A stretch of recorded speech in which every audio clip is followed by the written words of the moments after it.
Otep à tous, bienvenue sur la chaîne des panafricanistes, par essence, par conviction et par excellence. Celle des citoyens qui militent par nécessité et obligation de combat. Nous sommes une chaîne qui n'est guidée que par nos ancêtres et rien que par les ancêtres qui appartiennent à l'égrégore du monde noir. Par conséquent, nous ne croyons en aucun Dieu venu de l'étranger. Toutefois, cette vidéo n'est aucunement destinée à inciter à la haine ou à la violence, car nous menons un combat qui est d'abord et avant tout spirituel, intellectuel et démocratique. Ensuite, il est politique, géopolitique et géostratégique. Contre l'impérialisme, le colonialisme, le néocolonialisme et l'endocolonat, qui sont tous qualifiés de crimes contre l'humanité. Nous menons ce combat sur la base du principe fondamental que nous avons hérité de nos ancêtres kémites, qui est celui de la Mahat, c'est-à-dire solidarité, vérité et justice. Vous êtes donc en droit de connaître la vérité et nous avons l'obligation de vous dire la vérité, rien que la vérité, afin que justice soit rendue au continent africain. Et ça, c'est notre modeste contribution dans cette noble lutte en faveur de la souveraineté, la dignité, la solidarité et l'unité africaine. C'est exactement ça que nous appelons le panafricanisme. Bien-aimés frères et sœurs, la nouvelle stratégie des terroristes dans le Sahel et notamment au Mali. Mais la situation va continuer au Burkina Faso et au Niger. Les terroristes, après avoir été vaincus brillamment, à plate couture, à Kidal, ils n'ont plus de toit, ils n'ont plus de résidence, ils n'ont plus de quartier général. Ils se cherchent, ils veulent aller partout et nulle part. Ils veulent attaquer partout et ils n'arrivent pas. Vous vous souvenez de ce qui s'est passé à Djibo il y a ce week-end, il y a quelques jours? Ils ont attaqué la base de Djibo. Ils étaient plus de 3000 et ils ont tous été littéralement neutralisés. Bravo les forces armées burkinabées. Bravo les VDP burkinabés. Bravo pour tout le travail formidable que vous êtes en train de faire. Vous êtes en train d'honorer tout un continent, le continent africain. Vous n'êtes pas en train d'honorer seulement le Burkina Faso, vous êtes en train d'honorer le continent africain. Et ça, c'est à saluer. Donc voilà, là, ils ont échoué et maintenant, ils ont adopté une nouvelle technique. Au Mali notamment. Eh bien, c'est quoi? Avec leurs complices, ce qu'ils ont choisi de faire, c'est de fabriquer les uniformes maliens. Ils fabriquent les uniformes maliens. Et puis, bon, ils s'habillent en uniforme, ils viennent en moto, ils vont dans des petits villages un peu éloignés, là où il y a un peu de sécurité, de contrôle, eh bien, ils tuent les gens. Et RFI, la technique, c'est quoi? C'est que RFI passe tout de suite au créneau pour accuser. Oh, l'armée malienne a tué 10, l'armée malienne a tué 2, l'armée malienne a éventré une femme, l'armée malienne a égorgé, l'armée malienne a tiré sur des civils. Et quand ils disent ça, maintenant, la France, qui est leur parrain principal, ou encore les États-Unis, ils amènent le dossier au Conseil de sécurité pour dire non, nous voulons une enquête internationale. L'ONU doit une enquête indépendante. L'ONU doit venir. L'ONU qui était là, qui a échoué. Mais ils appellent quand même, ils vont encore nous dire, l'ONU doit venir pour regarder ce qui se passe. Et après, les Américains, qui sont leurs complices, parce que vous savez que le terrorisme dans le Sahel est venu de la guerre en Libye. Ce sont les Libyens. Enfin, ce n'est pas des Libyens, mais c'est depuis qu'ils ont détruit la Libye, qu'ils ont pris les terroristes, eux-mêmes les Occidentaux. L'OTAN, ils les ont envoyés dans le Sahel. Donc le terrorisme dans le Sahel, c'est eux.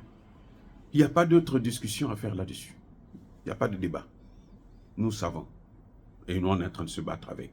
C'est pour ça qu'on les oblige, on leur demande de partir, de nous laisser. Puisque vous ne nous arrangez pas, ne nous dérangez pas. Partez et nous laissez-nous tranquilles. Maintenant, pourquoi je dis que c'est la nouvelle technique occidentale? Parce que je sache, là, dans le Mali, il n'y a aucune usine qui fabrique les tissus. On produit le coton, certes, mais on ne fabrique pas les tissus. Les uniformes, là, nos uniformes, nous commandons ça. À l'époque, on commandait ça seulement en France. Donc, c'est la France qui a les machines pour fabriquer des uniformes. Vous vous souvenez de ce monsieur qu'on a trouvé à l'ambassade du Niger avec l'uniforme burkinabé? Ce diplomate qui se balade. Il est au Niger, hein? mais se malade avec l'uniforme du Burkina Faso. Parce que c'est ça qu'il donnait, ce sont ces uniformes-là, qu'il donnait aux terroristes, et puis les terroristes rentrent avec au Burkina Faso, ils tuent, et on accuse l'armée burkinabé. C'est la même technique qu'ils sont en train de faire.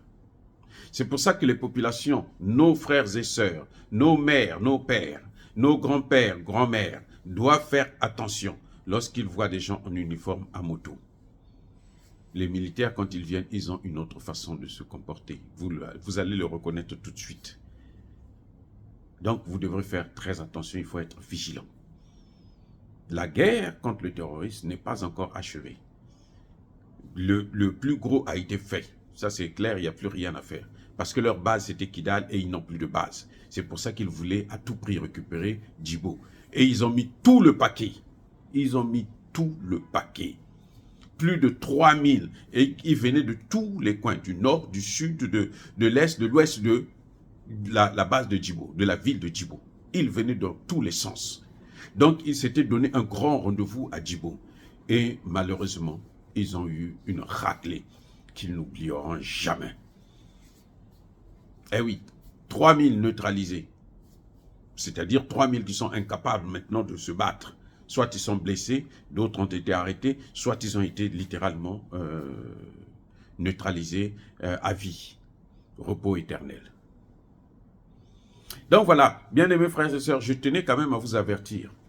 Parce que ne soyez pas surpris, puisque RFI est là pour ça. Hein, surtout avec leur Serge Daniel, avec Wassim Nas. Ils sont là, c'est pour ça. C'est eux maintenant qui prennent le relais, parce qu'eux, ils sont en contact direct et permanent avec les terroristes dans le Sahel. Eux, les journalistes là, ils sont en contact permanent. Puisqu'ils ont interviewé les plus grands journalistes. Mais ce que je voulais leur dire aussi, c'est que au Burkina Faso là, avant l'attaque de Djibo là, la veille même, il y a eu plus d'une dizaine de terroristes qui ont été neutralisés au Burkina Faso même, le samedi. Parce que l'attaque de Djibo, c'était dimanche. Samedi, plus d'une dizaine de chefs, pas les moindres, des chefs. Donc, ce sont probablement ceux qui avaient préparé cette attaque de Djibo. Mais c'était sans compter sur la montée en puissance de l'armée burkinabé, de l'armée malienne et nigérienne.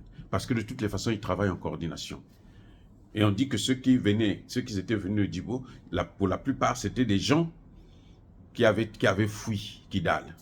Donc, ils se disaient, on occupe Djibo, comme ça, on va réattaquer encore Kidal. On va repartir à Kidal. Mais maintenant, ils n'ont plus de repères. Ils n'ont plus de repères. Donc, maintenant, ils agissent par petits groupes. C'est pour ça qu'ils ont besoin maintenant des uniformes de ces armées. Et ces uniformes, les seuls qui les ont, les seuls qui peuvent les fabriquer, ce sont les Occidentaux là eux-mêmes. Donc, la complicité est établie. D'ailleurs, vous savez qu'on a retrouvé pratiquement toutes les armées otaniennes à Kidal. Il y avait l'armée malienne, plutôt américaine, il y avait le drapeau ukrainien, donc il y avait des Ukrainiens dedans. Je vous avais déjà dit ça, que les Ukrainiens qui sont formés en Occident, au lieu de les envoyer sur leur terrain là-bas, on les envoie maintenant en Afrique pour aller aider les terroristes. Malheureusement, ça ne marche pas pour eux. Et ils ont tous reçu une leçon de leur vie. Et pour beaucoup, ils sont partis déjà vers le repos éternel. Dire cela, c'est inciter à la haine ou à la violence. Non. Yaba colère veille à malin. Encore une fois de plus, bien-aimés frères et sœurs, soyez bénis. Je persiste et je signe. Soyez abondamment bénis par le Dieu des Kémites et par nos ancêtres angélisés. Mais que tous ceux qui persécutent le continent africain le pillent et le déstabilisent, qu'ils soient noirs, blancs, chinois, arabes, juifs, indiens ou qui qu'ils soient punis, maudits, foudroyés, neutralisés, écrasés, effacés par ce Dieu des Kémites et par nos ancêtres angélisés. Vive l'Afrique éternelle, j'ai dit et j'assume.